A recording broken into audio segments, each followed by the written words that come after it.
Howard Schultz, pendiri kedai kopi Starbucks. Aku kalau ke Starbucks nggak pernah bayar sendiri guys, karena buat aku harga kopi di Starbucks itu lumayan menguras kantong. Kita bahas sedikit yuk tentang sejarah dari kopi Starbucks.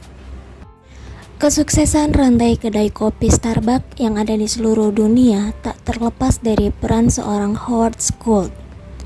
Namun sebelum sukses seperti sekarang ini, ia harus menjalani hidup yang terjal. Jadi Pak Howard ini lahir di New York pada 19 Juli 1953. Ia bukan terlahir dari seseorang yang dari keluarga kaya raya. Pada usia 7 tahun, ia harus merasakan pahitnya kehidupan. Ditambah ayahnya yang kecelakaan dan tak memiliki asuransi kesehatan. Ia pun harus berjuang membiayai pengobatan sang ayah. Sejak usia 12 tahun, Pak Howard sudah bekerja. Apapun pekerjaan ia lakoni, seperti loper koran dan penjaga toko. Pendidikan formal yang Howard raih juga hanya sampai SMA. Namun untungnya Pak Howard ini pandai dalam bidang olahraga, sehingga ia mendapatkan bangku perkuliahan lewat beasiswa di Northern Michigan University dan lulus sebagai sarjana komunikasi pada tahun 1975. Setelah lulus dari kuliah, Pak Howard pun bekerja di perusahaan teknologi Xerox sebagai sales manager. Dari sana ia kemudian meniti karir di perusahaan Hamama Plus asal Swedia. Pak Howard pun bertugas menjual peralatan rumah tangga, termasuk mesin kopi. Dan disitulah Pak Howard berkenalan dengan kedai kopi Starbucks. Dulu Starbucks hanya dikenal sebagai kedai kopi kecil yang didirikan oleh 3 orang, yaitu Jerry Baldwin, Jeff Ziegel, dan Gordon Bowker. Pak Howard terus terkesan dengan perkembangan perusahaan itu.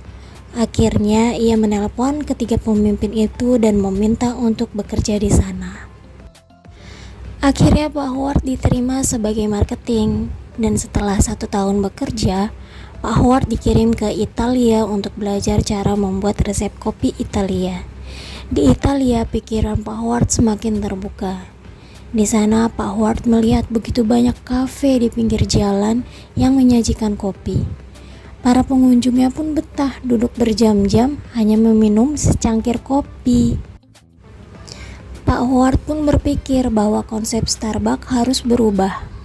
Menurut Pak Howard, Starbucks tak boleh hanya sekedar menjual kopi, tapi harus menjadi kafe yang nyaman agar pengunjungnya betah berada di sana. Sekembalinya dari Italia, Pak Howard pun mengajukan idenya ke pemimpin Starbucks. Namun sayangnya, ide yang dimilikinya ditolak. Akhirnya Pak Howard keluar dan mencoba membuat kafe sendiri, karena merasa tak lagi sejalan dengan perusahaan. Dengan modal 1,7 juta US dollar saat itu, Pak Howard pun mendirikan kedai kopinya sendiri dengan nama Two Giornali di Seattle. Kedai kopinya tersebut menggunakan konsep kedai kopi di Italia.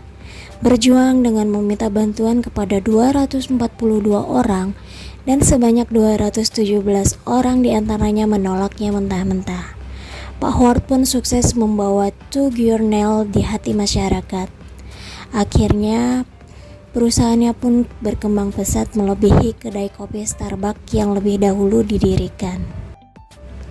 Hingga pada puncaknya pada tahun 1992, Pak Howard membeli seluruh saham Starbucks dan menjadi pemimpin dari Starbucks Corporation.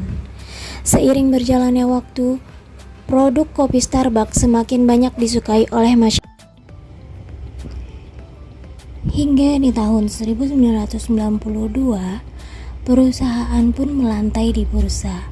Di tahun yang sama juga, Starbucks mampu memperluas jangkauan perusahaannya dengan membuka 165 toko di Amerika Serikat. Kesuksesan Pak Howard pun menarik perhatian dunia hingga pada tahun 2000 Starbucks menjadi perusahaan global dengan total 3.500 kedai kopi di seluruh penjuru dunia. Siapa yang langsung OTW ke Starbucks? Aku ikut dong. Sekian sejarah dari Starbucks. Bye.